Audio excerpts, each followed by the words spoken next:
경제브리핑 불편한 진실이 여러분의 확실한 두통 치료제가 되어드리겠습니다. 경제 뉴스가 연예 뉴스처럼 쉽게 들리는 그날까지. 경제브리핑 불편한 진실. 경제브리핑 불편한 진실 1월 21일 순서 시작하겠습니다. 패션 시장의 불편한 진실을 짚어주시는 오디박스의 권정환 대표님, 장재현 실장님 모셨습니다. 네, 안녕하세요. 권정환입니다. 예, 오래간만에 뵙겠습니다. 예, 매주 뵙다가 2주 만에 뵈니까 너무 반가운데요? 예, 준비할 게 많아가지고. 예.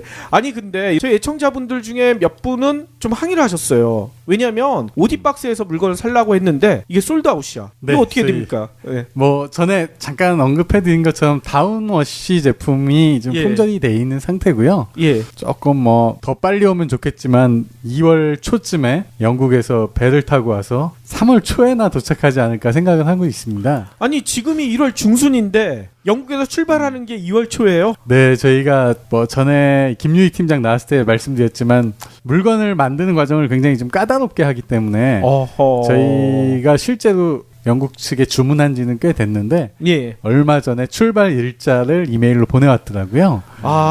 아니 그때 김윤희 팀장님이 저희한테도 약속하셨는데 한국에 가장 먼저 물건 보내주겠다고요. 아, 그러게요. 그랬는데 영국 가니까 마음이 달라졌나 봐. 이거 어찌 하죠? 네, 그랬나 봐요. 그랬는데 뭐 현재는 다운워시 제품이 일반 소비자분들이 쓰시는 거는 저희가 300ml짜리인데 예. 300ml짜리는 품절이 됐고요. 나머지 제품들은 다 기존에 다 판매가 되고 있습니다. 정상적으로. 아하. 그리고 조금 급하신 분들은 잠시만 참아주시던가 아니면 저희가 업체 쪽 좀 산업용으로 풀고 있는 1리터짜리 제품이 있기는 있습니다. 네, 그것도 지금 현재 마지막을 향해 달려가고 있어서 몇 개 안 남았어요. 빨리 사야 되겠네. 그렇게 좀 여유롭지가 않네요. 수량 자체가. 1리터짜리는 대가족들이면은 괜찮지 않나요? 사실 좀 300ml짜리 구매하시는 분들이 2개, 3개를 구매하시는 분들이 꽤 있으세요. 그게 다운 제품을 한 3번? 3번 예. 정도 세탁할 수 있으니까 가족분들 요즘에 사실 다운 제품 없는 분들이 없잖아요. 그렇죠. 그래서 좀 1리터짜리 구매하신 분들도 계신데 뭐 1리터짜리도 얼마 안 남아서 제가 적극적으로 말씀드리기가 좀 곤란합니다. 또 그것도 솔드아웃 될까봐 걱정하시는 것 같아요. 어쨌든 3월 초에 정상적으로 저희가 판매가 다시 시작되고요. 3월 예. 초면 사실 좀 늦기는 하지만 사실 저희가 작년에 팔아보니까 한 4월 말 5월 초까지 갈 수 있는 게 좀 끝나는 시즌에 예. 제품을 이제 장롱에 넣기 전에 세탁을 하시는 분들이 많이 계세요. 그렇죠. 그래서 3월달, 4월달에도 꾸준히 판매되는 게 다운워시 제품이세요. 조금 늦는 건 맞지만 조금 시즌 끝날 때까지만 살짝만 예. 기다려주셨으면 고맙겠습니다. 예, 아니 기상청에서 그러더라고요. 올해 북극 한파가 3월까지도 갈 것이다. 네, 북극이 도와주네요.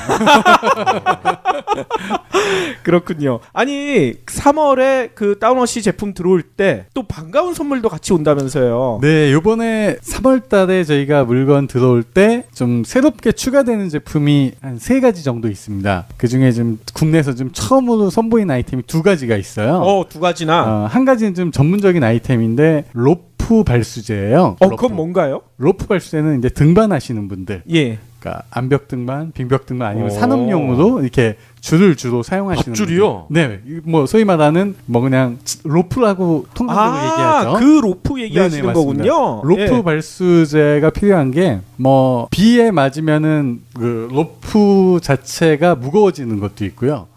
그렇겠죠. 네, 로프가 갖고 있는 뭐 인장 강도라고 해서 버티는 그 무게. 예. 예를 들어 뭐 보통 몇 톤 이렇게 버티는데 그런 게 좀 더 떨어지게 됩니다.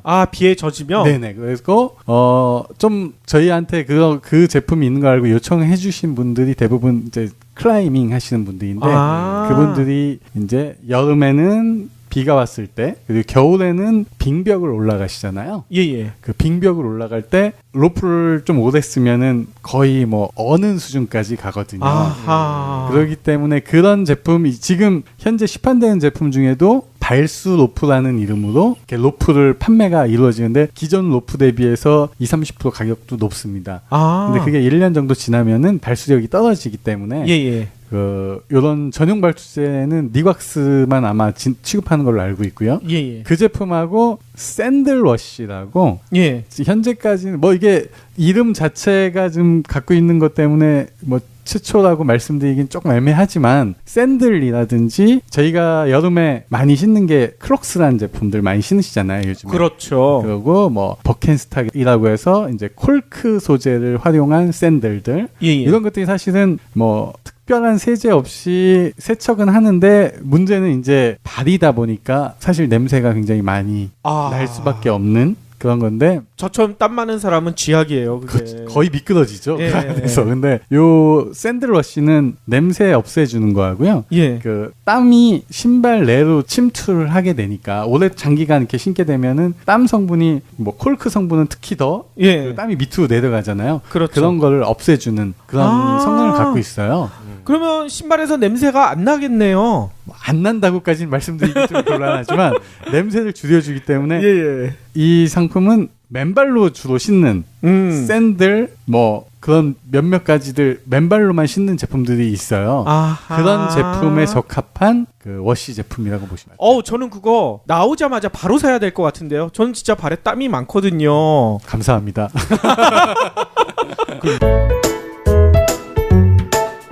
로프 세제 네네. 참 신기한데 줄을 타는 분들이 우리나라에 그렇게 많아요? 암벽, 빙벽 동호회 분들이 굉장히 많이 늘어난 게 요즘에 스포츠 클라이밍이라고 해서 실내 암장이 네. 한 5년, 10년 사이에 굉장히 많이 생겼어요. 예, 사실 예. 그걸 세팅하는 설비 업체들도 과거에는 한두 업체가 하다가 그 시장이 워낙 커져서 지금은 굉장히 많아졌고요. 아하. 그리고 아웃도어 전시회 같은 데 가면은 훈련을 위해서 이렇게 잡는 홀드라고 표현을 네. 하거든요. 예. 그런 것만 전문적으로 수입하시는 분들도 있고 아하. 사실 국내 부토라라는 암벽화를 만드는 회사가 있습니다. 예. 이 회사가 아마 전 세계 한 3, 40개국으로 수출하는 굉장히 아. 성장한 업체도 있기 때문에 예. 암벽 인구 제가 사실 몇만이다는 음. 사실 조사 안 해봤지만 예. 굉장히 큰 시장이고 그리고 그쪽 수입하는 업체 그러니까 아웃도어 시장이 좀 많이 죽었잖아요. 사실은 예. 확 올라갔다. 근데 그쪽 그 계속해서 전문적으로 암벽화 로프 무슨 벨트 같은 거 수입했던 업체는 그때 아웃도어 시장이 떴을 때도 큰 효과는 못 봤지만 아웃도어 그 시장이 죽었다고 이 매출이 떨어지거나 하지 않고 꾸준함을 유지할 수 있는 뭐 이쪽 업계의 유일한 그런 업종이라고 보시면 될 것 같아요. 예. 그리고 아이들 이제 운동회 때 학부모들이 참여하는 코너가 간혹 있잖아요. 네네. 그 중에 하나가 줄다리기거든요. 네. 그 줄 잡고 나면 손이 너무 더러워져요. 그 줄도 한번 홍보를 하시면 괜찮을 것 같은데. 아마 그 줄은 세탁하실 분이 없으실 거예요. 그렇죠. 그것까지는 네. 예. 그냥 그거는- 장갑 끼고 하는 게 나아요. 한 30년 묵은 냄새가 나. 거의 뭐 색깔이 원래는 하얀색입니다. 그렇죠. 근데 지금은 거의 예. 흑색이 돼버린 거죠. 예. 어쩌면 그게 일사후퇴 때 썼던 줄일 수도 있어요. 가능성 있다고 봅니다. 저도. 예. 아니 그리고 갑자기 생각이 났는데 저희가 같이 술 먹을 때 그 얘기 하셨잖아요. 권 대표님이 살아있는 산악인이시더라고요. 히말라야를 다녀오셨다면서요. 아주 오래된 얘기이기 때문에 예. 사실 저희 거의 얘기 안 하고 다니는데요. 예, 저희한테 하셨잖아. 술 먹었으니까요. 예전에 제가 뭐 산에 다니기 시작한 게 고등학교 졸업하고서 대학 입학했을 때 교내에 있는 산악회 동아리 입회해서 뭐 활동하다 보니까 그런 기회가 있었고 예.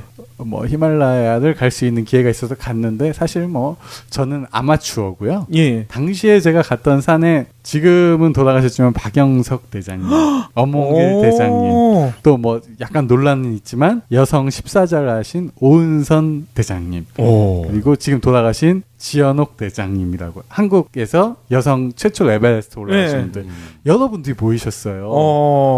거의 프로급이 가는 산에 뒷동산에 가는 사람이 갔다가 거의 한 2달 정도 제가 파키스탄 히말라야인데요. 예. 2달 만에 한 15kg 빠지고 왔습니다.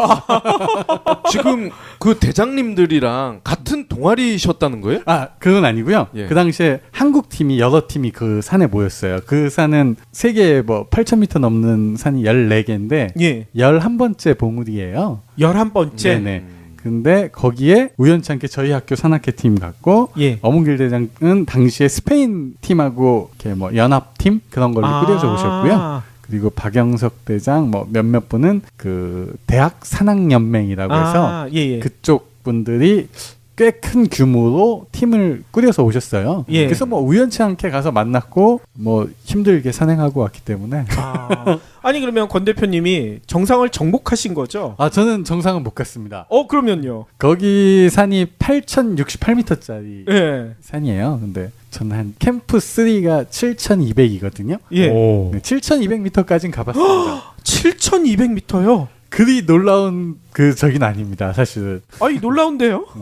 그러니까 좀 꾸준히 당시에는 뭐 저도 20대 초반이었고 운동도 좀 꾸준히 했을 때이기 때문에 그리고 산에 올라가는 훈련하는 게 즐거운 시기였기 때문에 충분히 그까지 갈 수 있었던 거고요. 예. 그렇습니다. 예. 여기까지. 에베레스트 올라갈 때도 사발면 먹나요? 사발면 많이 가져갑니다. 아 그래요? 외국 원정대 팀들이 한국 팀한테 와서 이렇게 라면 좀 달라고 하시는 분들 아 있으세요. 그래요? 네네. 라면 그쪽 사람들이 뭐 치즈 덩어리 같은 거 하나 갖고 오면서 바꿔 먹어요? 라면하고 좀 바꾸자고 하시는 분도 있습니다. 그럼 뜨거운 물은 가져가는 거예요? 보온병에? 근데 버너를 가져가서 그게 잘 안 끓잖아요. 올라갈수록. 네, 더 뭐 산소가 부족하기 때문에 그리고 그 온도가 낮기 때문에 네. 잘 안 끓긴 하는데요. 뭐 소형 버너 같은 게 있습니다. 그래서 이제 그거를 거기에 있는 눈이 굉장히 깨끗하잖아요. 예. 눈을 녹여서 그걸로 밥하고 라면하고 다 하죠. 아 그걸 직접 먹어도 되는 거군요. 네, 직접 먹고요. 예. 그 밑에 베이스 캠프는 거기 밑에는 굉장히 뭐 따뜻하다고 하긴 그렇지만 위에 부위에서 굉장히 따뜻하기 때문에 계곡물이 흘러요. 아. 그 만년설이 녹은 물이. 그래서 그 물을 받아서 생활을 하고요. 그물 먹으면 오래 사는 거 아닙니까? 위쪽에서 아마 더 더럽히는 사람도 있기 때문에. 그래요? 왠지 한국 사람은 거기서 목욕도 할 것 같은데요. 그 목욕까지 하기에는 좀 민망하니까 머리 감는 정도 하고요. 아 머리 감아요. 머리를 감아요. 머리는 한 2주에 한 번 정도 감고요. 2주에 한 번요? 네네. 오. 그리고 뭐 나머지 몸은 뭐 물티슈 뭐 그 정도로 처리를 합니다. 예. 아니 애청자 여러분들이 못 보셔서 그런데 그래서 그런가 권 대표님이 몸이 너무 좋으세요. 살쪘다는 얘기죠? 아니요, 이 근육질이란 얘기인 겁니다. 그렇진 않고요. 7,200m를 정복하신 분 아니에요. 그런 분들 요즘엔 꽤 많이 계세요. 그래요? 네, 우리 영화 보면은 최근에 개봉한 영화 중에 해외 영화인데 상업원정대, 일명 상업원정대라고 표현하는 예. 사람들을 에베레스트 가고 싶은 사람들 모아서 그 프로 가이드가 데리고 올라가는 겁니다. 그런 게 있어요? 네, 있습니다. 사실 좀 문제가 됐는데 몇 년 전에 그 원정대에 갔다가 굉장히 많은 분이 돌아가셨죠. 그래서 그걸 영화화했는데 그게 에베레스트인가? 하여튼 제목 제가 갑자기 생각 안 나는데 그런 해외 영화가 있어요. 예. 실제 실화를 바탕으로 해서 이렇게 뭐 그 상업 원정대 조금은 팀으로 움직이면은 조금 서로 희생도 있고 예. 서로 내가 못 올라가더라도 우리 팀이 올라가는 거에 대한 배려도 있고 한데 상업 원정대는 자기가 올라가기 위해서 온 거기 때문에 욕심도 되게 많이 내고요. 그랬기 때문에 올라가는 것까지는 자기가 되는데 내려오질 못해서 못 내려온다고 하니까 또 이 상업 원정대 분들 프로 가이드들이 그 분들을 탈출시키기 위해서 올라갔다가 모두가 실종되는 그런 굉장히 큰 사고가 있었어요. 그 이후에 이 히말라야 상업 원정대에 대한 논란이 되게 커졌는데요. 그러겠네요. 네네. 그런 영화도 됐는데 그런 것처럼 상업 원정대가 굉장히 좀 많고요. 좀 예. 문제는 됐지만 지금도 꾸준히 하고 있기 때문에 한 7,000m 가신 분들 제가 볼 때는 많으실 것 같은데. 네. 많아요? 네네. 저는 대표님 말고는 만나본 적이 없어가지고. 근데 영광으로 생각해 주세요. 그렇게 생각하고 그때 제가 술도 따라 드렸잖아요. 네, 맞습니다. 오디박스와 하는 에베레스트 특집. 저 이게 궁금해요. 네. 영화나 다큐를 저도 몇 번 봤는데 네네. 정작 이런 건 안 나와요. 그러니까 7,000m 이상 올라가서 응아를 해야 되는데 그거 어떻게 합니까? 뭐 밖에 나가서 그냥 하는 거고요. 사실 이렇게 나란히 이렇게 줄 매달려서 가잖아요. 네네. 중간에 있는 사람이 응아를 해야 되면 그 밑에 있는 사람은 어떻게 되는 거예요?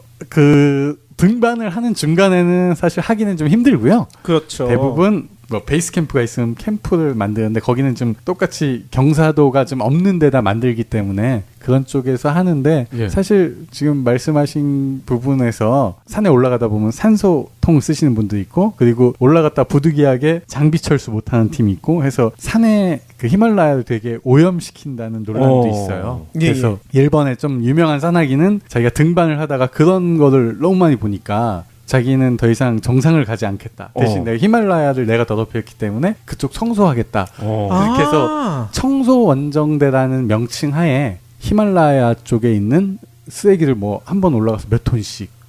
그래요? 네, 그러니까 뭐 베이스 캠프에 있는 거는 뭐 웬만한 분들이 철거할 수 있지만 등반지에 있는 예. 그 쓰레기들은 철거하기가 힘들잖아요. 사실 등반하시는 분들이 더럽혔고 그런 분들만 철거를 할 수 있으니까 예. 일본에 굉장히 유명한 분이 이제 그런 청소 원정대라는 팀을 꾸준히 운영하고 예. 그런 분들의 뜻에 동참하는 이제 일본 분도 있고 한국 분도 뭐 같이 동참해서 하시는 분들이 몇 년 전까지는 굉장히 활발했는데 지금 조금은 좀 그 활동이 좀 저조하지만 계속 하고 계신 걸로 알고 너무 있습니다. 많이 싸놔서 그런 거 아니에요?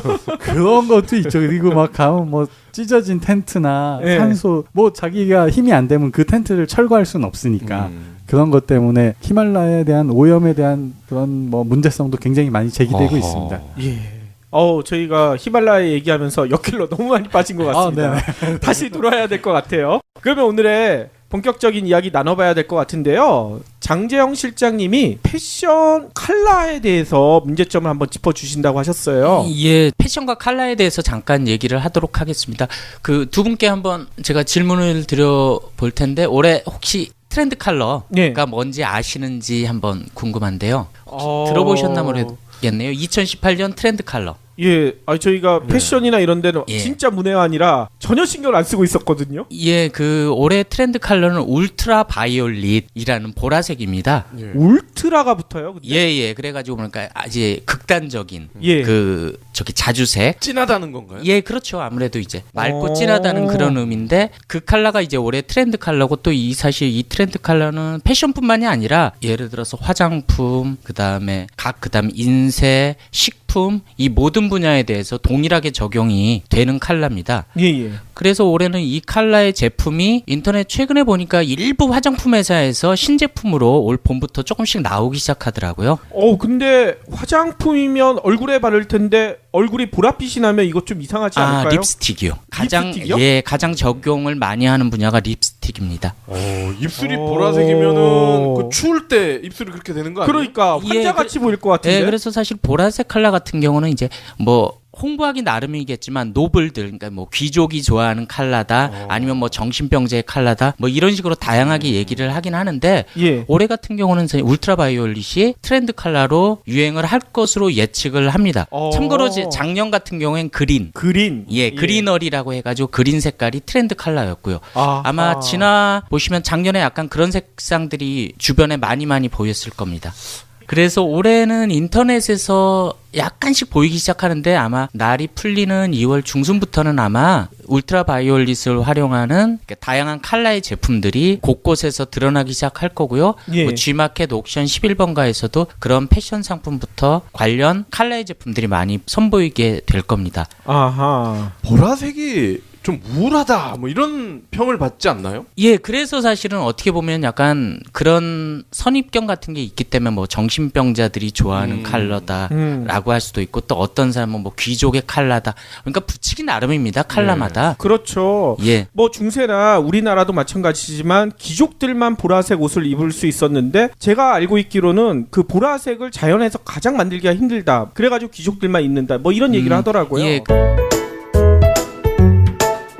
그래서 사실은 이 컬러라는 부분을 오늘 좀 말씀을 드리려고 했던 게 이 컬러, 트렌드 컬러라는 걸 얘기를 하기 시작한 건 불과 한 15년 전, 한 2002년부터 미국의 이제 팬톤이라고 하는 회사에서 컬러 트렌드를 발표를 했습니다. 그래서 이 회사는 1963년인가 그렇게 생겼는데 그 이후에 이제 컬러가 되게 아날로그지 않습니까? 어떻게 보면 컬러는 보는 사람의 입장에 따라서 되게 다른데 이거를 컬러를 디지털화 시킨 거죠.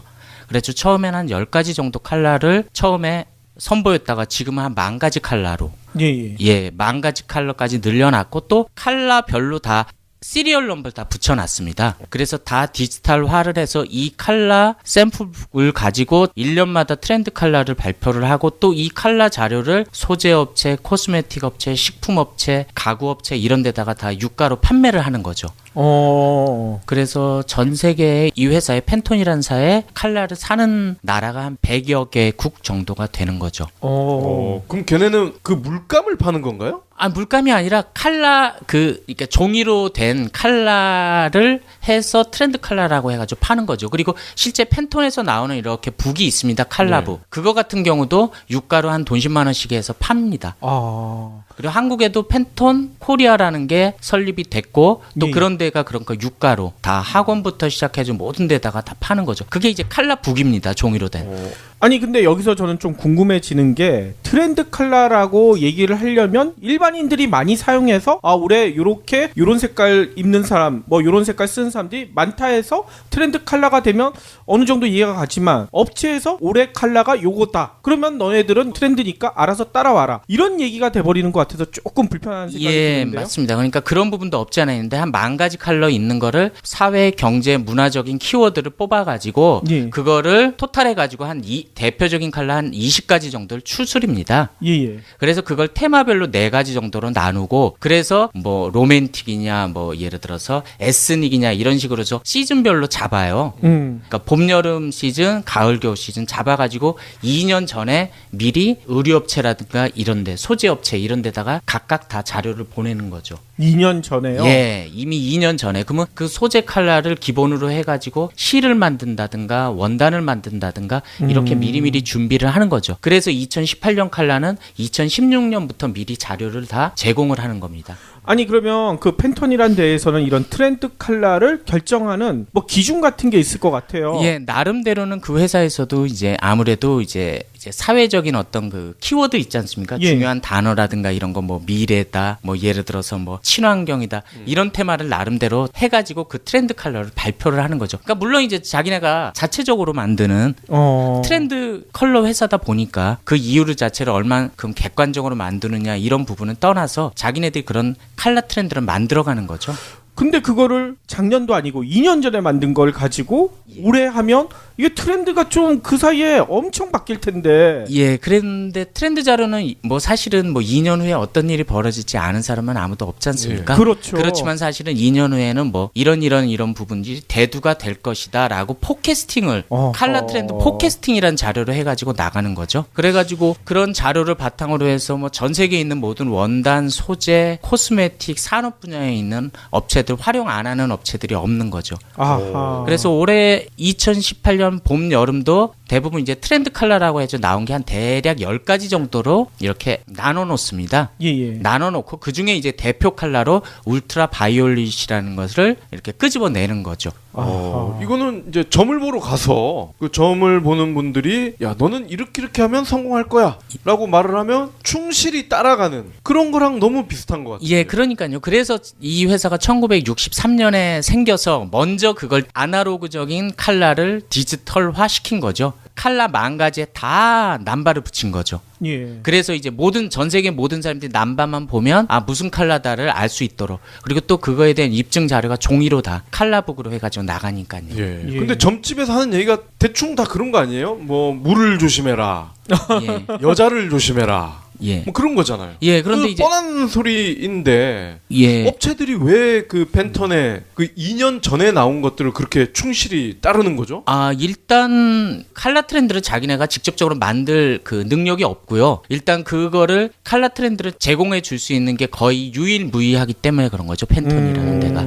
그래가지고 아무래도 10,000가지 컬러 중에서 뭐 트렌드 컬러 10가지 뭐 15가지 시즌별로 뽑아낸다는 것 자체가 쉬운 일은 아니지만 예. 그 자료를 먼저 추스려 주면 그거를 기본으로 해가지고 자기네들이 뭐 이제 제품 개발이라든가 색상 뭐 이런 거에 반영을 하게 되는 거죠. 예. 그래서 컬러 정보를 파는 전문 회사인 거죠. 예. 그리고 그걸 이제 아무래도 뭐 가장 먼저 시작을 했기 때문에 63년부터 시작을 했기 때문에 그 자료 그동안 쌓여왔던 자료에 대한 어떻게 보면 이제 공신력이라는 부분도 없지 않아 있고요. 예. 아니 근데 제가 좀 패션이나 디자인을 몰라서 무식한 얘기를 하는 건지 모르겠지만 보통 그러잖아요. 패션이나 이런 데에서 진짜 대박을 터뜨리려면 기존과는 다르게 생각해라. 싱크 디퍼런트 이렇게 예. 하라고 하잖아요. 예. 그러면 제가 만약 패션업체 사장이라면 이렇게 팬톤에서 가이드해 주는 것과 완전히 다르게 가야 성공하지 않을까.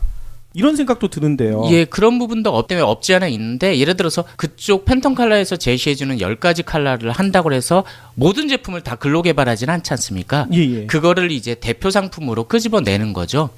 그래놓고 나머지 자기네들이 생각하고 있는 컬러를 주변에 배치를 하는 거죠. 그래서 사실 그래서 패션이란 부분도 봄, 여름과 가을, 겨울이 약간 컬러가 달라지지 않습니까? 아하. 그러니까 내년 봄, 여름도 울트라 바이올릿은 아닐 거 아니에요. 트렌드 컬러가. 마찬가지죠. 약간씩 변화를 주면서 계속 컬러 트렌드를 선도해 나가는 거죠.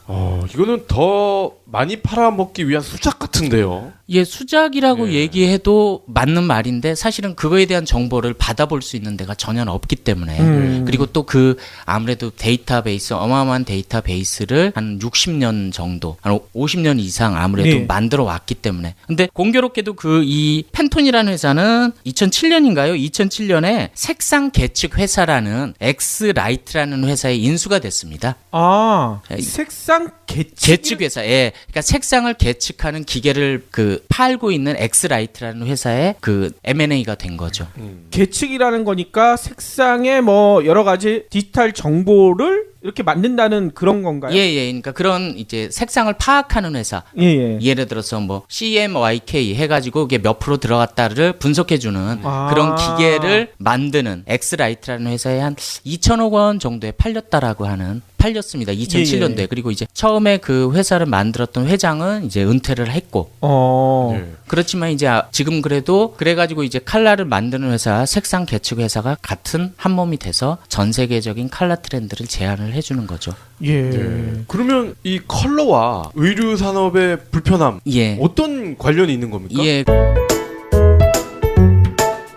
그래서 사실은 어떻게 보면은 그러니까 많은 분들이 패션 브랜드에서 컬러하고 생각하면은 떠오르는 브랜드가 몇 개가 있을 거예요. 베네똥이라는 브랜드 아시나요? 네. 예, 베네똥 하면 뭐가 느껴지시죠? 저는 거기는 온갖 독성 물질 많이 넣는 걸로만 기억이 나는데. 예, 그것도 그렇죠. 있고 또 좀 이제 요즘 논란 일으키는 광고가 베네똥에서 많이 나오잖아요. 이제 울긋불긋한 컬러를 잘 쓰는 브랜드로 유명하잖아요. 흑인 모델도 쓰기도 하고 막 이러면서 예를 들어서 색깔 관련된 쪽으로 특화를 시킨 브랜드로 되게 유명하죠. 그래서 베네똥이라는 회사가 컬러를 가지고 되게 장사를 잘 해먹는 그런 회사고요. 니트의 마법사라고 얘기하는 미손이라고 하는 브랜드가 있어요. 명품이라고 하는. 저는 잘 모르는데요. 예, 미손이라고 하는 브랜드도 컬러를 굉장히 잘 쓰는 회사로 유명합니다. 그래서 그런 회사들 같은 경우에는 회사 자체 내 컬러 리스트라고 하는 사람이 5에서 한 10명 정도 컬러만 가지고 연구를 하고 또 거기에 맞는 원단 이런 것들 트렌드를 잡아내고 하는 사람들이 10명 정도가 되는 거죠. 그런 사람들이 그런 회사들에 다 있고 또 그거에 맞춰가지고 자기네 브랜드 색상을 선명하게 끌고 나가는 거죠. 저는 라코스테도 괜찮은 것 같은데요. 예, 라코스테도 컬러를 잘 쓰는 브랜드긴 하지만 라코스테 할 때 악어가 생각이 나지 컬러가 생각나지는 않지 않습니까? 그래서 이제 패션이라고 하는 거는 이제 컬러, 그 다음에 고유한 디자인, 그 다음에 문양 이런 것들을 그 다음에 소재 이런 것들을 토탈적으로 종합한 게 패션 브랜드가 되는 거죠. 이 좀 삼천포로 빠지는 건데 라코스테의 악어와 크로코다일의 악어는 종이 다른가요? 종은 똑같은데요. 같은 악어인데 머리가 누운 쪽이 반대쪽이 다르고요. 푸마와 제규어처럼 방향이 다르군요. 예, 방향이 다르고 그다음에 하나는 살찐 악어고 하나는 살이 좀 덜 찐 악어. 어느 게 살찐 악어예요? 크로코다일이 조금 살찐 악어고. 그다음에 그래요? 크로코다일은 싱가포르 브랜드가 되고요. 예, 크로코다일은 프랑스 브랜드고요. 라코스테. 라코스테는 그렇고요. 그래서 약간 나라도 다르고 그래가지고 우리나라도 예전에 잭 니클라우스 때문에 곰 논쟁이 일어난 적도 있어요. 곰요? 예. 그러니까 잭 니클라우스가 곰이지 않습니까? 미국의 베어라는 브랜드도 곰입니다. 문양의 엠블럼이. 베어라는 브랜드가 있어요, 미국에. 그래서 그 베어라는 브랜드는 미국 뉴저지에 있는 한국인이 만든 또 브랜드기도 하고요. 그래서 한참 인기를 끌었었죠. 그래서 그게 이제 한국에 들어왔을 때 디자인 문양을 가지고 된다 안 된다 이런 얘기가 많았었던 거고요. 이랜드에도 있잖아요. 곰. 티니위니. 그거는 완전히 이제 같은 곰이긴 하지만 순수한 곰이라기보다는 약간 좀 이렇게 예쁘게 만든 곰인 거죠. 티니위니 같은 경우는 이랜드에서 자체적으로 만든 그런 부분들이고요.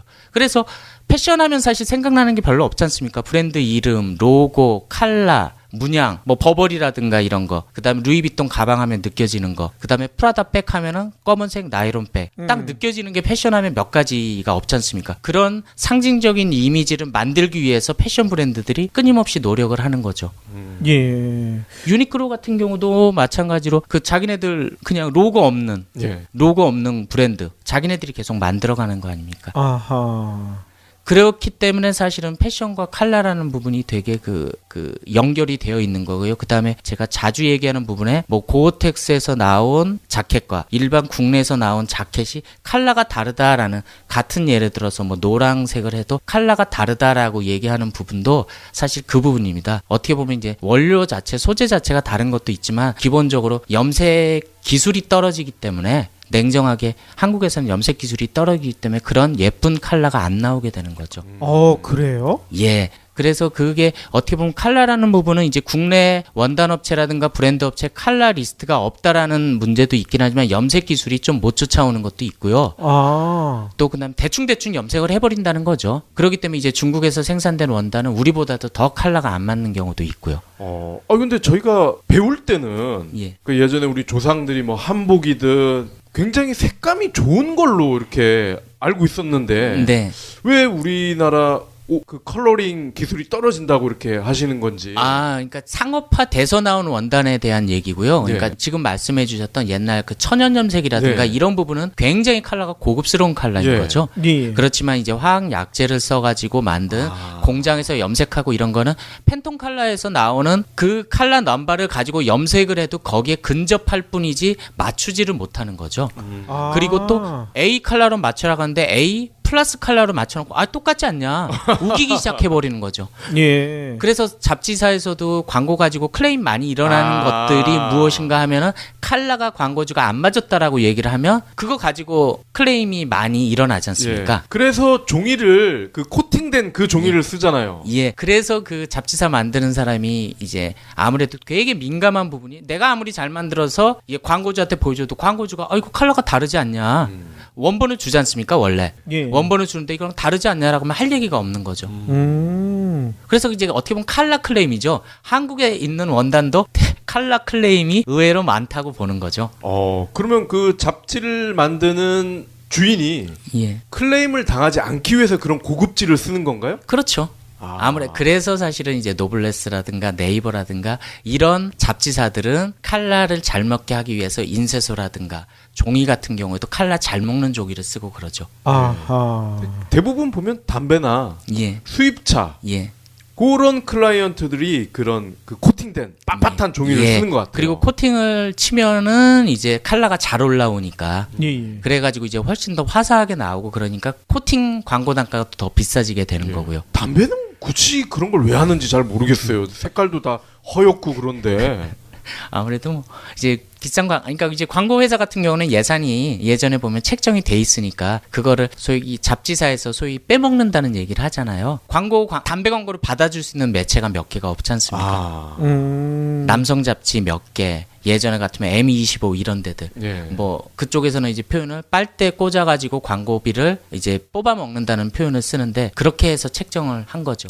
빨대를 꽂는다는 표현을 써요? 예, 그 잡지사에 광고 띄는 사람들 만나 보면 M25 이번에 우리한테 예산이 한 6천만 원 정도 잡혔는데 뭐 그냥 그거. 왜 그런가 하면 이제 담배 회사는 광고를 받아줄 수 있는 데가 극히 드물지 않습니까? 그러다 보니까 그걸 받을 수 있는 것이 뭐 잡지, 남성 잡지라든가 뭐 에스콰이어 뭐 이런 데 몇 군데밖에 없으니까요. 예.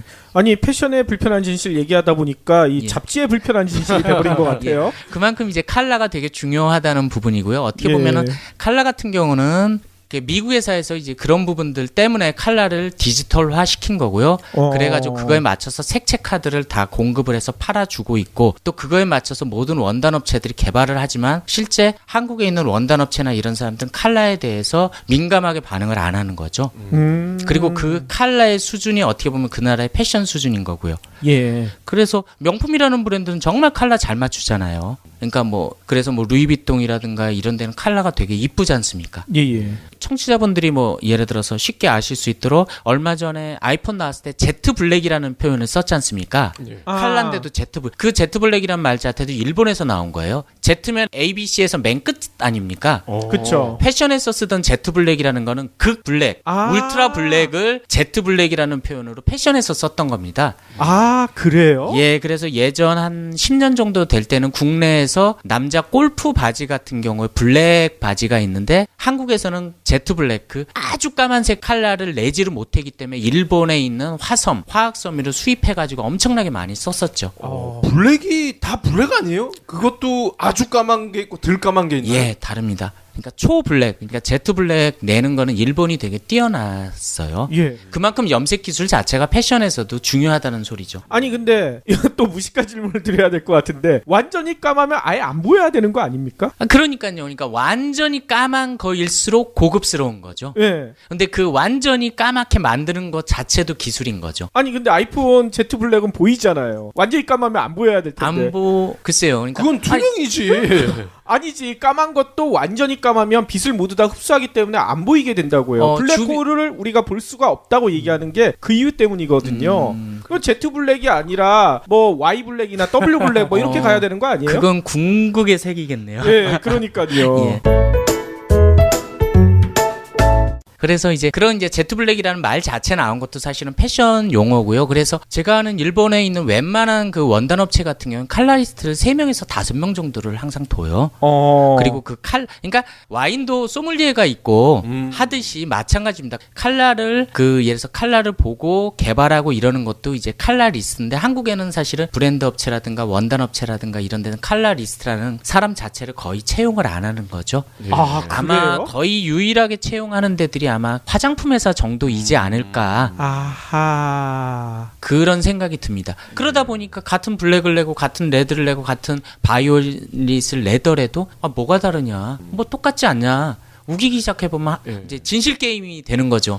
그럴 수도 있겠네요. 이제 1월 생산분, 2월 생산분 같은 옷인데 색깔이 다를 수도 있겠어요. 예, 맞습니다. 예, 그거 말씀드리는 겁니까? 그거를 디지털화 시켜가지고 궁극적인 컬러에 접근해 가는 그거죠. 근데 뭐 한국 컬러가 한 80% 정도에 맞췄다고 하면 외국은 90%, 95%에 맞췄기 때문에 그게 그 미묘한 차이가 염색의 기술의 차이인 거죠. 아, 진짜 실제로요. 아울렛 매장 같은 데 가서 보면요. 2월 상품이랑 지금 나온 상품이랑 디자인이나 모든 게 딱 똑같은데 색깔만 살짝 차이가 나. 그래서 이거 어떻게 된 거냐 하니까 이거 2월 상품이다 얘기하는데 그게 2월 됐기 때문이 아니라 색깔 못 맞췄기 때문인 거네요. 예, 맞습니다. 그래서 저도 이제 의류 매장 가서 이렇게 딱 보면 이제 예. 좀 뭐한 소리지만 컬러만 보면 이게 국내 원단인지 수입 원단인지 대충 감을 잡을 수가 있어요. 그리고 딱 컬러 이쁘네 하고 딱 집어보면 좀 죄송한 얘기긴 하지만 고어텍스라든가 수입 원단이죠. 그러면 이 피부에 미치는 영향도 있을 것 같아요. 예, 그런 부분도 있겠죠. 색의 퀄러티도 있겠지만 인체에 얼마나 무해한지 이거에 대한 퀄러티도 있을 것 같은데요. 예, 그런 부분들까지는 지금 이제 염색하는 회사나 이런 데가 맞추지는 못하고 있고요. 예. 그렇기 때문에 예를 들어서 이제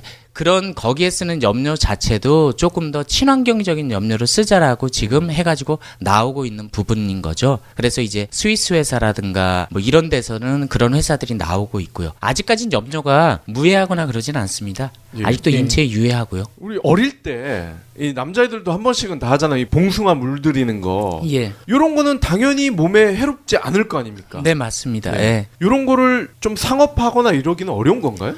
예, 아무래도 결례도라고 해가지고 결례도가 떨어지는 거죠. 그러니까 예를 들어서 원하는 컬러에 100% 맞출 수는 없는 거죠. 그러니까 자연 소재를 했을 경우에 예를 들어서 감립으로 염색을 했다고 하면 3번, 4번, 5번을 하면서 색상을 점점 더 진하게 만들어가는 과정이 있지 않습니까? 그걸 디지털화 할 수 없지 않습니까? 그렇죠. 그때 물의 상태, 햇빛의 상태, 그다음에 치자입이라든가 감립의 농도에 따라서 달라지는 거죠.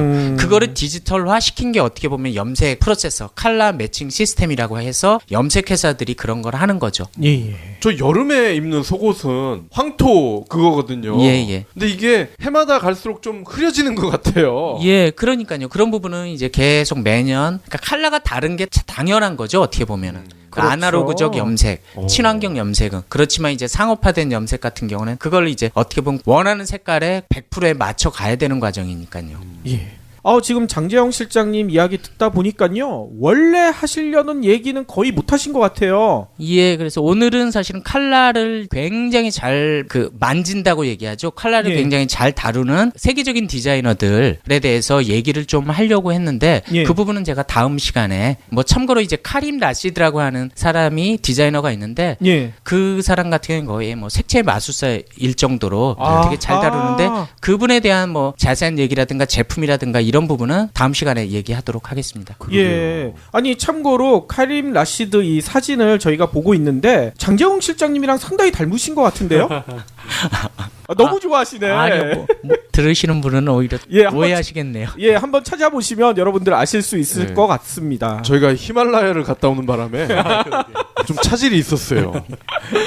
그러면 오늘 권정한 대표님은 표백제의 불편한 진실을 얘기해 주신다고 하셨어요. 네네. 저희 뭐 앞에 말씀 장장 시장님 얘기해 주신 게 있으니 뭐 염색이라든지 그런 부분 말씀해 주셨잖아요. 그래서 저희가 세탁할 때 대표적으로 흰 옷을 더 하얗게 해주고 네. 색깔 옷을 선명하게 해주고 옥시크린. 그렇죠. 옥시크린으로 대표되는 이제 표백제가 있고요. 뭐 옥시크린 현재는 뭐 생산을 중단한다 어쩐다 그런 기사가 많이 뜨더라고요. 그렇죠. 그거 쓰면 안 되죠. 네. 근데 그 전까지는 저희가 보통 그렇게 생각했거든요. 광고에도 나오듯이 그거 그렇죠. 써야 빨래 끝. 맞습니다. 그래서 표백제 하면은 그냥 표백제보다 옥시크린이 오히려 더 대표되는 그러니까요. 말로 많이 쓰였고 예. 그게 이제 산소계 표백제고 저희 생활에서 많이 쓰는 표백제가 이렇게 산소계 표백제 옥시크린으로 대표되는 게 있고 염소계 표백제라고 해서 저희가 보통 락스라고 하는 네네. 그 두 가지로 보통 구분이 되고요. 예예. 그래서 산소계는 그 광고에 나온 말대로 흰 옷은 더 하얗게 가고 색깔 옷은 더 선명하게 해주는 거.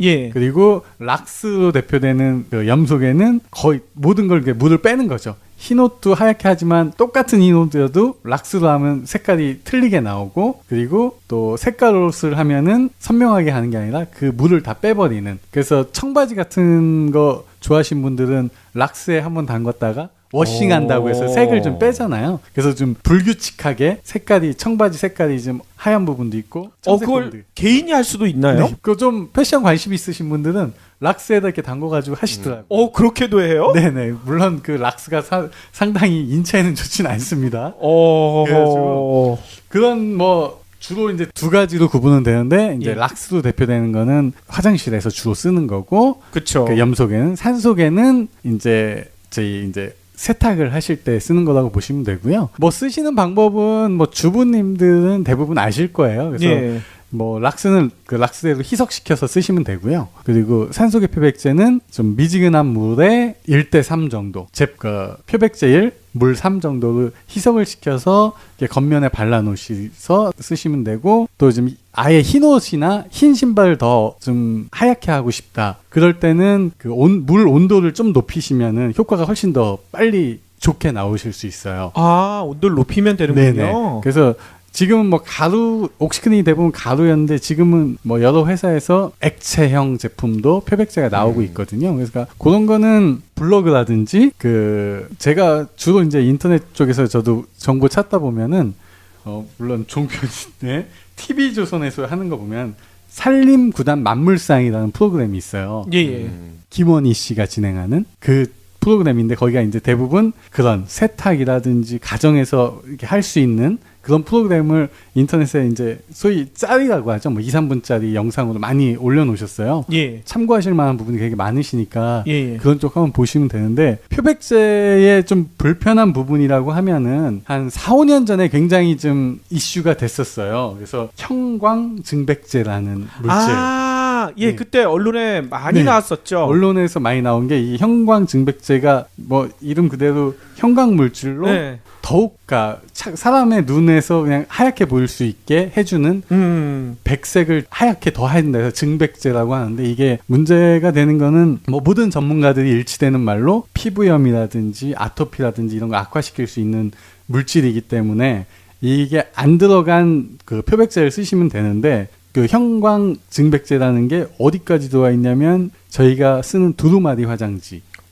거기도 있어요? 네, 두루마리 화장지가 당시에 영상을 보니까 천연 펄프를 한 20-30% 쓰고 나머지는 저희가 주말마다 하는 재활용 분리를 하지 않습니까? 예. 거기서 뭐 나오는 종이류라든지 우유팩 예. 이런 거를 혼합을 해서 그 휴지를 만들기 때문에 그 아무리 깨끗하게 하려고 해도 흰색이 안 나오니까 거기에다 이제 그 지금 말씀드린 형광증백제를 많이 넣는다고 하더라고요. 아니 100% 펄프 아니에요? 100% 펄프라고 써 있는데 사실 그게 법적 규제가 없다고 하더라고요. 그래요? 이번에 좀 준비하면서 했더니 예. 100% 펄프가 아니고요. 대부분 어허. 재생이고요. 그래서 이게 사람 인체 굉장히 유해해요. 그 당시의 영상을 보시면은 이 두루마리 화장지로 입을 이렇게 닦고 나면은 자외선 투시경을 보면 입에도 그 물질이 그대로 남아 있어요. 그래요? 네네. 이게 그 당시에 굉장히 좀 이슈가 됐다가 금방 꺼졌는데 예. 이 물질이 좀 안 좋은 물질이기 때문에 이걸 피할 수 있는 방법은 휴지는 뭐라고 해야 될까요? 종이 색깔. 지금 그 우리 일회용 컵 있죠. 예, 예. 이런 색 그대로 이제 흰색이 상품성이 있기 때문에 흰색으로 하는데 그런 그 표백제를 안 넣은 적게 넣을 수 있는 게 이런 거고 예. 그리고 똑같은 휴지지만 미용 티슈 저희가 각 티슈라고 하죠. 예. 각 티슈하고 키친 타월 요거는 규제가 있어서 사람들이 형광증백제가 거의 안 들어간다고 하더라고요. 두루마리에만 들어가는 네, 거예요? 맞습니다. 두루마리에만 들어가고 있고요. 아이고. 그리고 사실 그 두루마리뿐 아니라 기저귀나 생리대나 그렇게 하얗게 꼭 내는 제품도 있잖아요. 거기에는 이 물질이 거의 들어가고 좀 전에 말씀드린 표백제에도 이 물질이 들어가요. 예. 그렇기 때문에 우리가 제품을 구매할 때 표백제라든지 그런 세제들은 성분을 표시하거든요. 예. 그 뒷면에 보면 형광증백제라는 게 없는 제품을 고르시는 게 조금 더 안전하고 환경에도 좀 덜 해로운 제품을 쓰신다고 보시면 되세요. 야, 그럼 이거 음모론을 제기하자면은 우리나라에 유독 치질 환자가 많은 것은 그 흰 두루마리 휴지를 많이 썼기 때문이다. 그게 100%는 아니겠지만 예. 여러 가지 이유 중에 하나 정도는 될 수 있다고 봐요. 상당한 근거가 있을 것 같은데요. 네, 이거는 뭐 전문가들이 일치된 의견이기 때문에 이 네. 물질을 쓰면은 그 인체에 유해하다는 일치된 의견이기 때문에 치질 걸리는데 이게 무조건 그렇다고 하긴 아니겠지만 뭐 100가지 네. 이유가 있으면은 그 중에 하나 정도는 아마 이유가 되지 않을까 싶어요. 박 PD가 지금 무지하게 화난 이유를 애청자 여러분들은 알고 계실 거예요. 비대 사용해 주세요. 그리고 이 여성분들도 최근에 논란이 됐던 그 생리대. 그렇죠. 이것도 물론 소재 문제도 있겠지만 그 형광물질 그것 때문에 그렇죠. 그 물질이 지금은 좀 오래된 얘기고 현재까지 어떻게 왔는지는 사실은 그 중간에 특별한 그 언론 보도가 없기 때문에 제가 뭐 검증할 수는 없지만 당시에는 뭐 기저귀, 생리대, 휴지 몇몇 가지 있죠. 일회용 컵도 물론 마찬가지고요. 그런 쪽 하얗게 해야지만 상품성이 더 높아지는 제품들에는 이 형광증백제가 굉장히 많이 투입이 되는 걸로 뭐 나와 있기 때문에 아이고. 그리고 그렇기 때문에 이제 표백제 구매하실 때는 뒷면에 있습니다. 형광증백제가 안 들어간 거 아니면은 요즘에 인터넷으로 검색하시면은 과탄산 소다, 과탄산 나트륨이라고 표시되어 있는 그렇게 이름 자체를 그렇게 붙여서 판매하시는 업체들이 꽤 있습니다. 저도 봤어요. 네, 그런 쪽을 천연 제품이라고 해서 그렇게 아예 산소계 표백제 하면서 과탄산 소다라는 이름으로 해서 판매하시는 중소 그 업체들이 많이 있어요. 예. 그러니까 그런 쪽을 하시면은 좀 전에 말씀드렸던 그런 물질은 전혀 안 들어가 있는 거고요. 휴지 같은 경우도 뭐 어쩔 수 없이 사용은 해야 되니까 예. 그게 안 되신다면은 뭐 조금 돈 들이더라도 각티슈를 좀 쓰시면 되고 아니시면은 두루마리 중에서는 그 나무 색깔 그대로 내서 재생 그 휴지라고 있어요. 해서 예, 그런 휴지는 따로 그 들어가지 않기 때문에 그렇죠. 그런 쪽을 활용해 주시면은 뭐 사람 몸에도 좀 덜 해롭고 환경에도 좀 덜 해로운 제품이니까 그런 쪽을 많이 선택해 주시면 감사할 것 같습니다. 그게 진짜 색깔이 누런색이 나더라고요. 그 휴지는요. 네, 그래서 맞습니다. 이런 걸 써도 되나 좀 걱정을 했었는데 대표님 얘기 들어보니까 그걸로 빨리 바꿔야 되겠네요. 네, 오히려 그게 더 안전한 거고요. 실제로 제가 얼마 전에 요거 준비하면서 마트 가봤더니 예. 몇몇 제품들은 무형광이라는 걸 크게 찍어놓은 제품들이 있습니다. 예. 그거를 법적으로 규제할 수 없다고는 하지만 어쨌든 무형광이라고 찍어놓은 것 자체는 자신들이 뭐 판매를 위해서 찍어놓은 것만은 아닐 거라고 보니까 그런 쪽으로 선택을 하시면은 좀 더 좋은 소비가 되지 않을까 싶습니다. 예. 뭐 특정 브랜드를 얘기하는 건 아니지만 이 잘 풀리는 집 뭐 이런 브랜드 있잖아요. 그렇죠. 예. 뭐 그 흰색을 쓰면은 이제 꼬이는 거잖아요, 이게. 그렇죠. 예, 학문 쪽으로. 그런 쪽이니까 진짜 저도 이거 준비하면서 예전에 봤던 기억은 나는데 또 이렇게 보니까 굉장히 좀 우리 생활 가까이에서도 예. 좀 표백제라는 이름 말고 하얗게 만들기 위해서 좀 우리를 좀 힘들게 만드는 그런 제품들이 있으니까 그런 거 조금 인터넷 검색만 좀 해보셔도 합리적인 예. 구매를 하실 수 있으니까 한번 좀 결국- 구매하시면서 구매해 주세요. 옥시크린도 빨래 끝 이러면서 광고가 끝나지만 고통이 시작되는 거 아니에요. 그거는 이제 세탁을 해도 그 성분은 어느 정도 남아 있기 네. 때문에 그러니까요. 네네 그렇습니다.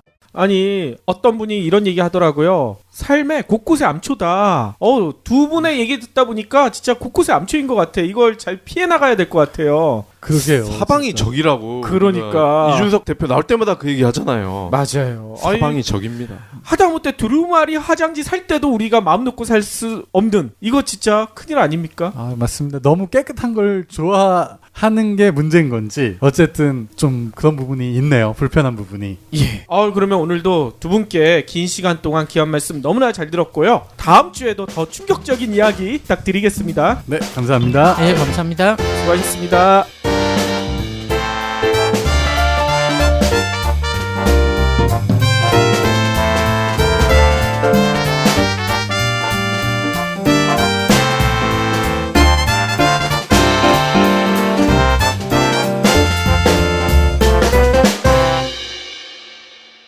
경제 브리핑 불편한 진실 완주해 주셔서 감사합니다. 하트 두 첩, 댓글 남기기, 계좌 후원 등 다양한 방법으로 힘을 보태주세요. 계좌 정보는 경제 브리핑 팟빵 공지 코너에 있습니다. 여러분의 응원, 콘텐츠로 보답하겠습니다. 그 산은 세계 뭐 8,000m 넘는 산이 14개인데 예. 11번째 봉우리예요. 11번째. 네네. 근데 거기에 우연치 않게 저희 학교 산악회 팀 같고 예. 어문길 대장은 당시에 스페인 팀하고 이렇게 뭐 연합팀 그런 걸로 꾸려져 오셨고요. 그리고 박영석 대장 뭐 몇몇 분은 그 대학 산악연맹이라고 해서 예. 그쪽 분들이 꽤 큰 규모로 팀을 꾸려서 오셨어요. 예. 그래서 뭐 우연치 않게 가서 만났고 뭐 힘들게 산행하고 왔기 때문에 아니 그러면 권 대표님이 정상을 정복하신 거죠? 아 저는 정상은 못 갔습니다. 그러면요. 거기 산이 8,068m짜리 예. 산이에요. 근데 저는 한 캠프 3가 7,200이거든요. 예. 오. 7,200m까지는 가봤습니다. 7,200m요? 그리 놀라운 그 적인 아닙니다, 사실은. 아니 놀라운데요? 그러니까 좀 꾸준히 당시에는 뭐 저도 20대 초반이었고 운동도 좀 꾸준히 했을 때이기 때문에 그리고 산에 올라가는 훈련하는 게 즐거운 시기였기 때문에 충분히 그까지 갈 수 있었던 거고요. 예. 그렇습니다. 예. 여기까지. 에베레스트 올라갈 때도 사발면 먹나요? 사발면 많이 가져갑니다. 아 그래요? 외국 원정대 팀들이 한국 팀한테 와서 이렇게 라면 좀 달라고 하시는 분들이 있으세요. 그래요? 네네. 라면 그쪽 사람들이 뭐 치즈 덩어리 같은 거 하나 갖고 오면서 바꿔 먹어요. 라면하고 좀 바꾸자고 하시는 분도 있습니다. 그럼 뜨거운 물은 가져가는 거예요? 보온병에? 근데 버너를 가져가서 그게 잘 안 끓잖아요. 올라갈수록. 네, 더 뭐 산소가 부족하기 때문에 그리고 그 온도가 낮기 때문에 네. 잘 안 끓긴 하는데요. 뭐 소형 버너 같은 게 있습니다. 그래서 이제 그거를 거기에 있는 눈이 굉장히 깨끗하잖아요. 예. 눈을 녹여서 그걸로 밥하고 라면하고 다 하죠. 그걸 직접 먹어도 되는 거군요. 네, 직접 먹고요. 예. 그 밑에 베이스 캠프는 거기 밑에는 굉장히 뭐 따뜻하다고 하긴 그렇지만 위에 부위에서 굉장히 따뜻하기 때문에 계곡물이 흘러요. 그 만년설이 녹은 물이. 그래서 그 물을 받아서 생활을 하고요. 그 물 먹으면 오래 사는 거 아닙니까? 위쪽에서 아마 더 더럽히는 사람도 있기 때문에. 그래요? 왠지 한국 사람은 거기서 목욕도 할 것 같은데요. 그 목욕까지 하기에는 좀 민망하니까 머리 감는 정도 하고요. 머리 감아요. 머리를 감아요. 머리는 한 2주에 한 번 정도 감고요. 2주에 한 번요? 네네. 그리고 뭐 나머지 몸은 뭐 물티슈 뭐 그 정도로 처리를 합니다.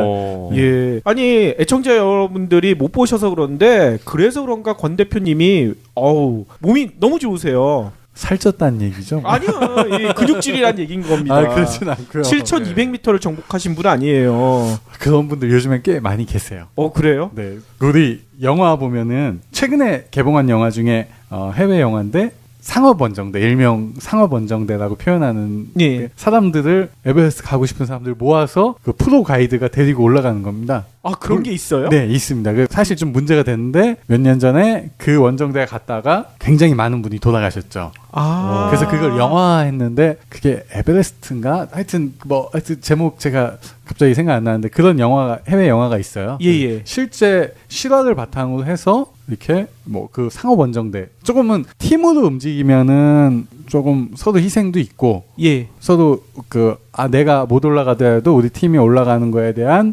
배려도 있고 한데 상업 원정대는 자기가 올라가기 위해서 온 거기 때문에 욕심도 되게 많이 내고요. 아, 그렇기 때문에 올라가는 것까지는 자기가 되는데 내려오질 못해서 못 내려온다고 하니까 또 이 상업 원정대 분들 프로 가이드들이 그 분들을 탈출시키기 위해서 올라갔다가 모두가 실종되는 그런 굉장히 큰 사고가 있었어요. 그 이후에 이 히말라야 상업 원정대에 대한 논란이 되게 커졌는데요. 그러겠네요. 네네, 그런 영화도 됐는데 그런 것처럼 상업 원정대가 굉장히 좀 많고요. 좀 예. 문제는 됐지만 지금도 꾸준히 하고 있기 때문에 한 7,000m 가신 분들 제가 볼 때는 많으실 것 같은데. 네. 많아요? 네네. 저는 대표님 말고는 만나본 적이 없어가지고. 근데 영광으로 생각해 주세요. 그렇게 생각하고 그때 제가 술도 따라 드렸잖아요. 네, 맞습니다. 오디박스와 하는 에베레스트 특집, 저 이게 궁금해요. 네.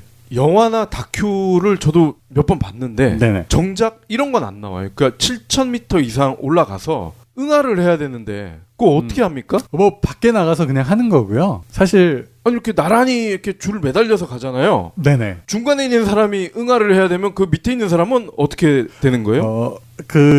등반을 하는 중간에는 사실 하기는 좀 힘들고요. 그렇죠. 대부분 뭐 베이스 캠프가 있으면 캠프를 만드는데 거기는 좀 똑같이 경사도가 좀 없는 데다 만들기 때문에 그런 쪽에서 하는데 예. 사실 지금 말씀하신 부분에서 산에 올라가다 보면 산소통 쓰시는 분도 있고 그리고 올라갔다 부득이하게 장비 철수 못하는 팀이 있고 해서 산에 그 히말라야를 되게 오염시킨다는 논란도 있어요. 그래서 일본의 좀 유명한 산악인은 자기가 등반을 하다가 그런 거를 너무 많이 보니까 자기는 더 이상 정상을 가지 않겠다. 대신 내가 히말라야를 내가 더럽혔기 때문에 그쪽 청소하겠다. 그렇게 해서 청소 원정대라는 명칭 하에 히말라야 쪽에 있는 쓰레기를 뭐 한 번 올라가서 몇 톤씩. 그래요? 네, 그러니까 뭐 베이스 캠프에 있는 거는 뭐 웬만한 분들이 철거할 수 있지만 등반지에 있는 예. 그 쓰레기들은 철거하기가 힘들잖아요. 사실 등반하시는 분들이 더럽혔고 그런 분들만 철거를 할 수 있으니까 예. 일본의 굉장히 유명한 분이 이제 그런 청소 원정대라는 팀을 꾸준히 운영하고 예. 그런 분들의 뜻에 동참하는 이제 일본 분도 있고 한국 분도 뭐 같이 동참해서 하시는 분들이 몇 년 전까지는 굉장히 활발했는데 지금 조금은 좀 그 활동이 좀 저조하지만 계속 하고 계신 걸로 알고 너무 있습니다. 많이 싸놔서 그런 거 아니에요? 그런 것도 있죠. 그리고 막 가면 뭐 찢어진 텐트나 산소 뭐 자기가 힘이 안 되면 그 텐트를 철거할 수는 없으니까 그런 것 때문에 히말라야에 대한 오염에 대한 그런 뭐 문제성도 굉장히 많이 제기되고 있습니다. 예. 저희 경제 브리핑 불편한 진실이 여러분의 확실한 두통 치료제가 되어드리겠습니다. 경제 뉴스가 연예 뉴스처럼 쉽게 들리는 그날까지. 경제 브리핑 불편한 진실. 경제 브리핑 불편한 진실 1월 21일 순서 시작하겠습니다. 패션 시장의 불편한 진실을 짚어주시는 오디박스의 권정환 대표님, 장재현 실장님 모셨습니다. 네, 안녕하세요. 권정환입니다. 예, 오래간만에 뵙겠습니다. 예, 매주 뵙다가 2주 만에 뵈니까 너무 반가운데요? 예, 준비할 게 많아가지고. 예. 아니 근데 저희 애청자분들 중에 몇 분은 좀 항의를 하셨어요. 왜냐하면 오디박스에서 물건을 살라고 했는데 이게 솔드아웃이야. 네, 이거 어떻게 저희 됩니까? 예. 뭐 전에 잠깐 언급해드린 것처럼 다운워시 제품이 좀 예. 품절이 돼 있는 상태고요. 예. 조금 뭐 더 빨리 오면 좋겠지만 2월 초쯤에 영국에서 배를 타고 와서 3월 초에나 도착하지 않을까 생각을 하고 있습니다. 아니 지금이 1월 중순인데 영국에서 출발하는 게 2월 초예요? 네, 저희가 뭐 전에 김유희 팀장 나왔을 때 말씀드렸지만 물건을 만드는 과정을 굉장히 좀 까다롭게 하기 때문에 어허. 저희가 실제로 영국 측에 주문한 지는 꽤 됐는데 예. 얼마 전에 출발 일자를 이메일로 보내왔더라고요. 아니 그때 김윤희 팀장님이 저희한테도 약속하셨는데 한국에 가장 먼저 물건 보내주겠다고요. 아, 그러게요. 그랬는데 영국 가니까 마음이 달라졌나 봐. 이거 어찌 하죠? 네, 그랬나 봐요. 그랬는데 뭐 현재는 다운워시 제품이 일반 소비자분들이 쓰시는 거는 저희가 300ml짜리인데 예. 300ml짜리는 품절이 됐고요. 나머지 제품들은 다 기존에 다 판매가 되고 있습니다. 정상적으로. 아하. 그리고 조금 급하신 분들은 잠시만 참아주시던가 아니면 저희가 업체 쪽 좀 산업용으로 풀고 있는 1리터짜리 제품이 있기는 있습니다. 네, 그것도 지금 현재 마지막을 향해 달려가고 있어서 몇 개 안 남았어요. 빨리 사야 되겠네. 그렇게 좀 여유롭지가 않네요. 수량 자체가. 1리터짜리는 대가족들이면은 괜찮지 않나요? 사실 좀 300ml짜리 구매하시는 분들이 2개, 3개를 구매하시는 분들이 꽤 있으세요. 그게 다운 제품을 한 3번 예. 정도 세탁할 수 있으니까 가족분들 요즘에 사실 다운 제품 없는 분들이 없잖아요. 그렇죠. 그래서 좀 1리터짜리 구매하신 분들도 계신데 뭐 1리터짜리도 얼마 안 남아서 제가 적극적으로 말씀드리기가 좀 곤란합니다. 또 그것도 솔드아웃 될까봐 걱정하시는 것 같아요. 어쨌든 3월 초에 정상적으로 저희가 판매가 다시 시작되고요. 3월 예. 초면 사실 좀 늦기는 하지만 사실 저희가 작년에 파다 보니까 한 4월 말 5월 초까지 갈 수 있는 게 좀 끝나는 시즌에 예. 제품을 이제 장롱에 넣기 전에 세탁을 하시는 분들이 많이 계세요. 그렇죠. 그래서 3월달, 4월달에도 꾸준히 판매되는 게 다운워시 제품이세요. 조금 늦는 건 맞지만 조금 시즌 끝날 때까지만 살짝만 예. 기다려주셨으면 고맙겠습니다. 예, 아니 기상청에서 그러더라고요. 올해 북극 한파가 3월까지도 갈 것이다. 네, 북극이 도와주네요. 안 와요? 암벽, 빙벽 동호회 분들이 굉장히 많이 늘어난 게 요즘에 스포츠 클라이밍이라고 해서 실내 암장이 네. 한 5년, 10년 사이에 굉장히 많이 생겼어요. 예, 사실 예. 그걸 세팅하는 설비 업체들도 과거에는 한두 업체가 하다가 그 시장이 워낙 커져서 지금은 굉장히 많아졌고요. 아하. 그리고 아웃도어 전시회 같은 데 가면은 훈련을 위해서 이렇게 잡는 홀드라고 표현을 네. 하거든요. 예. 그런 것만 전문적으로 수입하시는 분들도 있고 아하. 사실 국내 부토라라는 암벽화를 만드는 회사가 있습니다. 예. 이 회사가 아마 전 세계 한 30개국으로 수출하는 굉장히 성장한 업체도 있기 때문에 예. 암벽 인구 제가 사실 몇만이다는 사실 조사는 안 해봤지만 예. 굉장히 큰 시장이고 그리고 그쪽 수입하는 업체 그러니까 아웃도어 시장이 좀 많이 죽었잖아요. 사실은 예. 확 올라갔다. 근데 그쪽 계속해서 전문적으로 암벽화 로프 무슨 벨트 같은 거 수입했던 업체는 그때 아웃도어 시장이 떴을 때도 큰 효과는 못 봤지만 아웃도어 그 시장이 죽었다고 이 매출이 떨어지거나 하지 않고 꾸준함을 유지할 수 있는 뭐 이쪽 업계의 유일한 그런 업종이라고 보시면 될 것 같아요. 예. 그리고 아이들 이제 운동회 때 학부모들이 참여하는 코너가 간혹 있잖아요. 네네. 그 중에 하나가 줄다리기거든요. 네. 그 줄 잡고 나면 손이 너무 더러워져요. 그 줄도 한번 홍보를 하시면 괜찮을 것 같은데.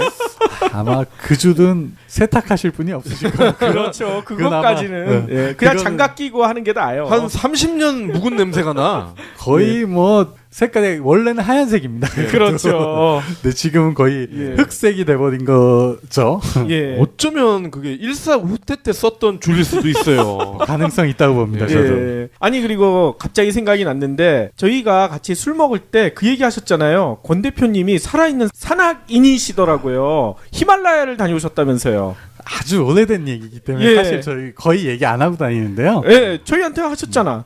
술 먹었으니까요. 예전에 제가 뭐 산에 다니기 시작한 게 고등학교 졸업하고서 대학 입학했을 때 교내에 있는 산악회 동아리 입회해서 뭐 활동하다 보니까 그런 기회가 있었고 예. 뭐 히말라야를 갈 수 있는 기회가 있어서 갔는데 사실 뭐 저는 아마추어고요. 예. 당시에 제가 갔던 산에 지금은 돌아가셨지만 박영석 대장님, 어몽길 대장님, 또 뭐 약간 논란은 있지만 여성 14자를 하신 오은선 대장님, 그리고 지금 돌아가신 지연옥 대장님이라고 한국에서 여성 최초 에베레스트 올라가신 분들 여러분들이 모이셨어요.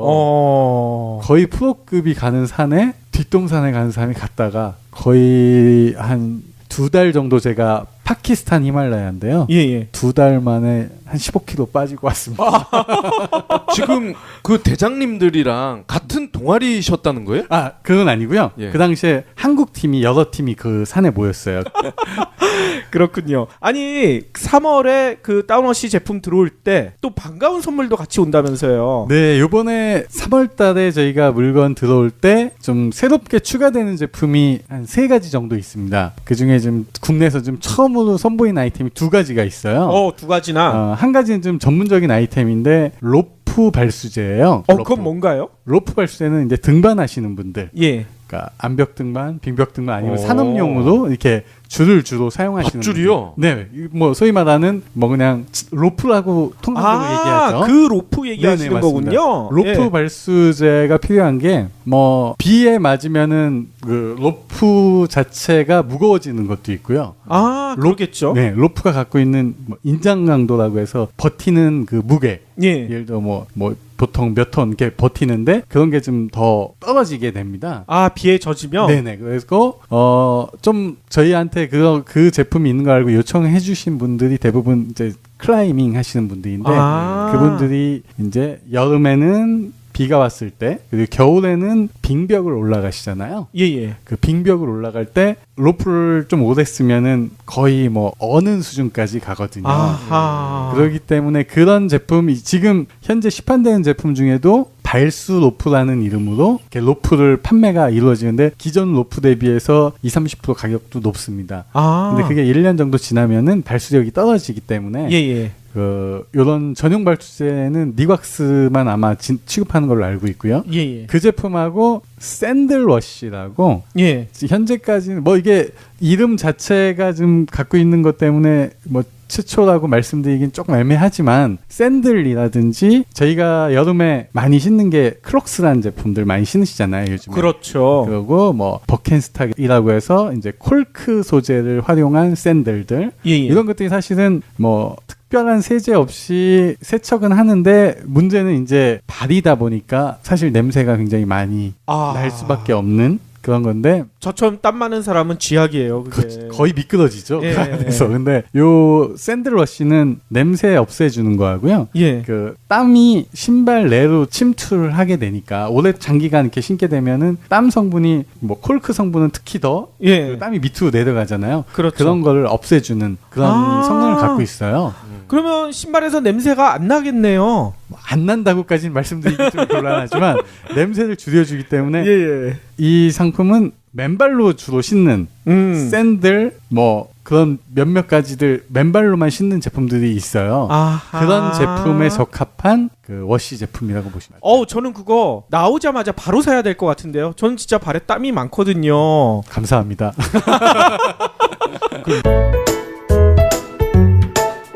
로프 세제 네네. 참 신기한데 줄을 타는 분들이 우리나라에 그렇게